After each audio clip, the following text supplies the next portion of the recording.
Das Köln-Ding der Woche. Der Podcast zur schönsten Stadt der Welt. Präsentieren euch der Uli und der Frank.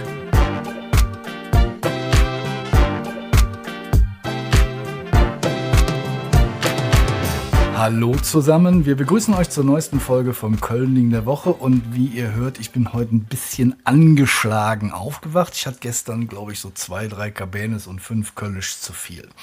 Aber das hat auch was Gutes, weil ich heute Morgen beim Katerfrühstück saure Gurken gegessen habe und einen leckeren Bismarck-Hering. Und da ist mir die neue Folge quasi schon vor die Augen gefallen.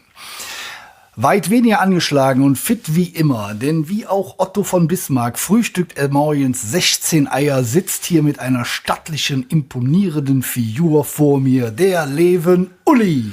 Mir gegenüber sitzt der Mann, der schon längst ein eigenes Denkmal in Zollstock verdient hätte, der endlich mal in Stahl, Beton, Glas und Gold verewigt auf dem Hönninger Weg stehen sollte. Der Frank. Und natürlich sind wir nicht alleine. Wir haben den würden wir ein gleich großes Denkmal nebendran stellen. Und zwar das Denkmal des vollkommen überbezahlten Tontechnikers, unser Jannik. Hallo zusammen. Uli, hör mal, ich bin letztens mit der Linie 16 gefahren und habe an der Haltestelle Bayental so 2 Öhmchen belauscht, will ich mal. Oder die haben ziemlich laut gesprochen, ich habe die nicht belauscht. Ne? Jetzt sagte die eine, was ist das eigentlich für ein Ding da drüben? Und darauf erwiderte die andere, das ist ein Stück von der Ahle Stadtmauer. Jetzt wollte ich die jetzt nicht direkt korrigieren, aber Uli, komm, klär die beiden. Jetzt kommt die Klugscheißerei des Stadtführers wieder raus. Klär sie doch mal auf. Nein, also damit ihr wisst, wo wir uns gerade befinden. Ihr fahrt den Gürtel entlang und zwar Richtung Rhein.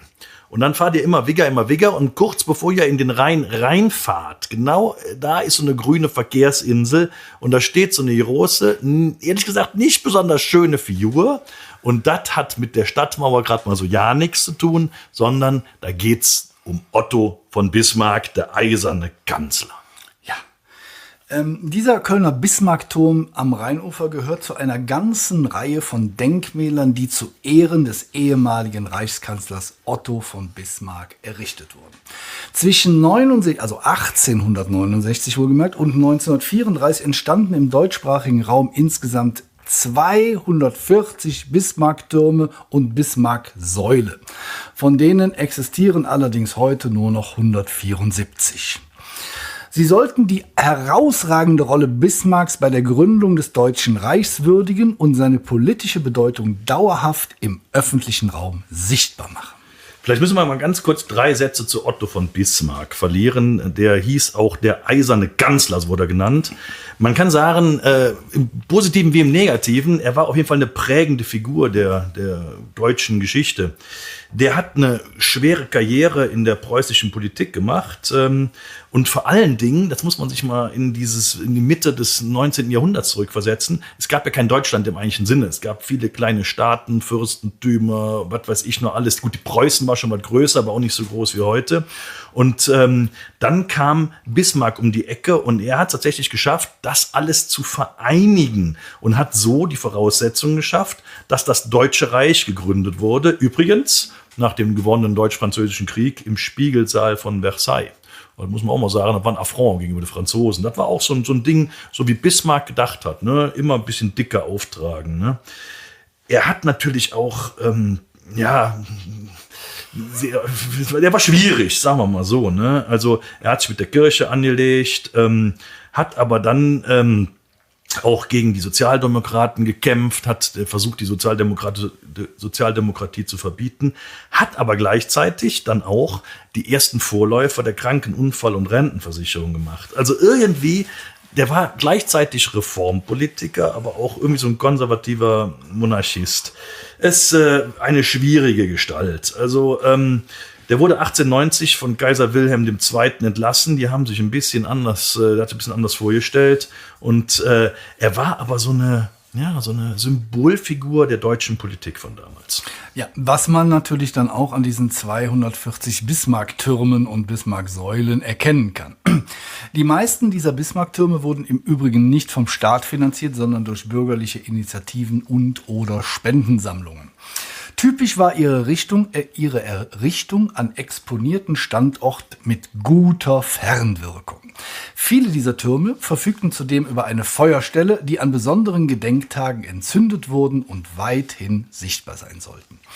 Ein Vorbild für zahlreiche Anlagen diente der 1899 vorgestellte Musterentwurf Götterdämmerung des Architekten. Drunter machen wir nicht, ne? Muss schon mindestens sowas sein. Mindestens die Götterdämmerung des Architekten Wilhelm Kreis. Dieser sah eine massive Feuersäule als monumentales Symbol vor. Wie so oft in Köln entschied man sich natürlich auch für einen eigenständigen Weg. Also man macht immer alles ein bisschen anders wie die anderen auch. Statt einer klassischen Feuersäule entwarf der Architekt Arnold Hartmann eine ungewöhnliche Interpretation Bismarck als mittelalterliche Rolandfigur.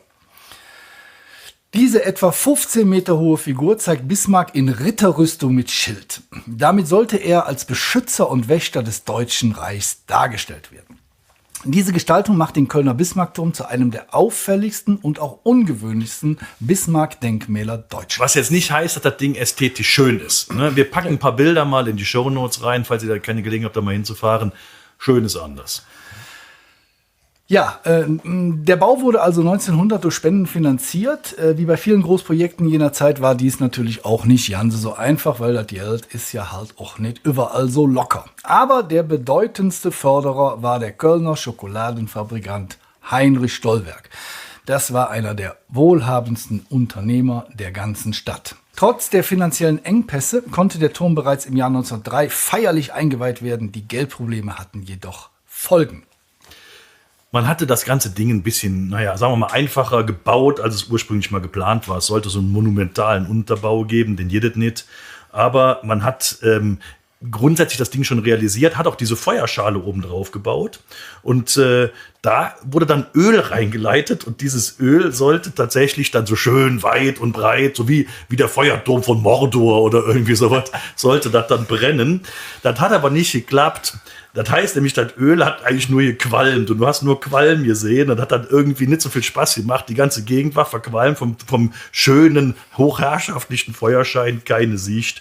Also hat man es anders gemacht. Man hat die Ölleitung rausgerissen und hat 1907 eine Gasleitung installiert.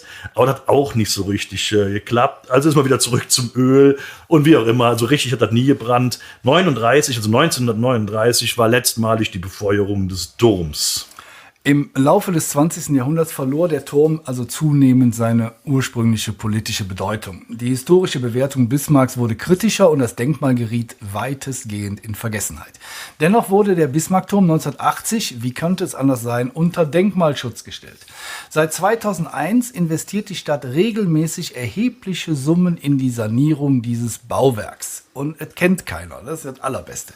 Insgesamt flossen wohl mehrere 100.000 Euro in die Haltung des Turms.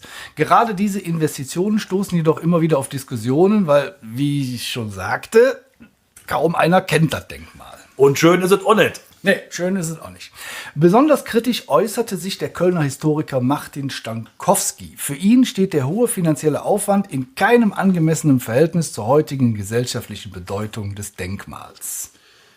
Deswegen war die Frage, kann man das Ding irgendwie anders nutzen, schräg in Szene setzen? Und da gab es einen wunderschönen Vorschlag 2015 von der TH in Döx, die gesagt haben, wir machen eine Umnutzung des Turms. Und einer von den Vorschlägen der Studenten war, man könnte ja oben so eine Art Gastronomie drauf bauen und einen Aufzug darauf, dass man so ein bisschen über den Rhein gucken kann. Besonders schön fand ich den Vorschlag, wir machen eine Kletteranlage da, wie so einen kleinen Kletterfelsen, damit hier diese Freeclimber raufklettern können. Ne? Und auch Stankowski, der hat ausdrücklich gesagt, die Idee mit der Kletteranlage ist gut. Ich zitiere mal. Aus städtebaulicher Sicht erfüllt das Denkmal immer noch eine Funktion, weil es den Abschluss des Gürtels bildet. Politisch und künstlerisch hat es aber keine Bedeutung. Und mit der Kletteranlage, meint Stankowski, hätten die Menschen immerhin was davon. Aber wir sind in Köln. Es ist natürlich bis jetzt nichts passiert. Das Ding wird weiterhin gut gepflegt. Da ist auch die Grünanlage halbwegs gut gepflegt drumherum. Ne?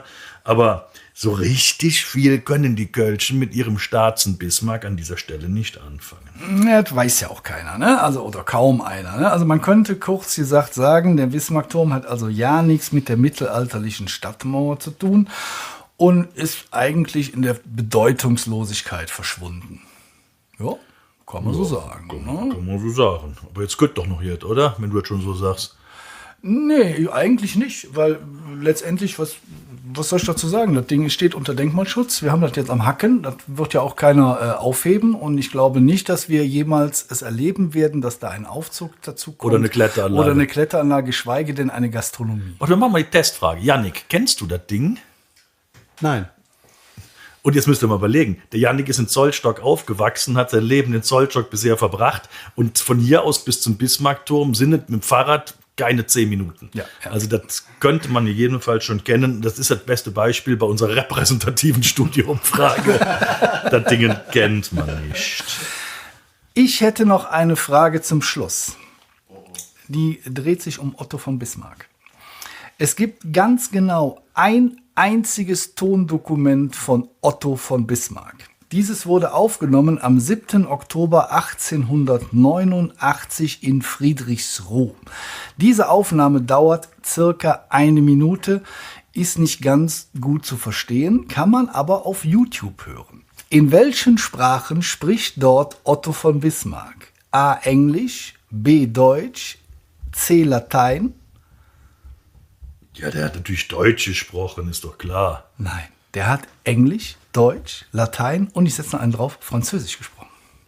Schau an. Und es ist wirklich sehr, sehr schwer zu verstehen, aber es ist total... Wegen der Qualität? Wegen der Qualität. Okay. Also es ist das ist mit einem Edison-Phonograph aufgenommen worden und es ist wirklich ein absolutes Zeitdokument. Man kann das auf YouTube hören. Wir würden den Link in die Shownotes stellen, damit sich das jeder mal anhören kann.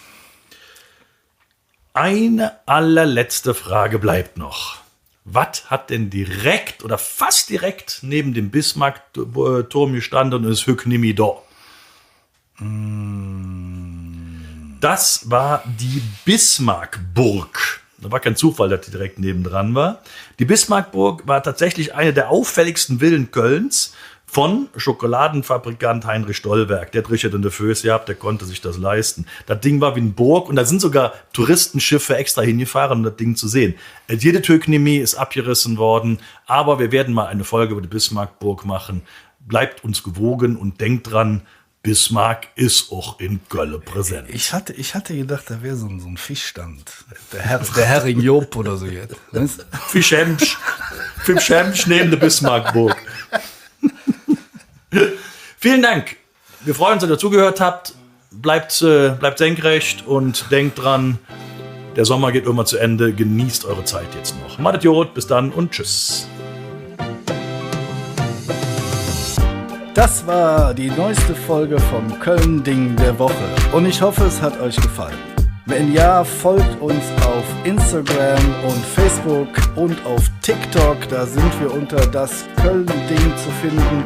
Auch auf Podigy sind wir natürlich zu finden, weil es da unseren Podcast gibt und auf Spotify, Apple, RTL Plus, überall da, wo es Podcasts gibt.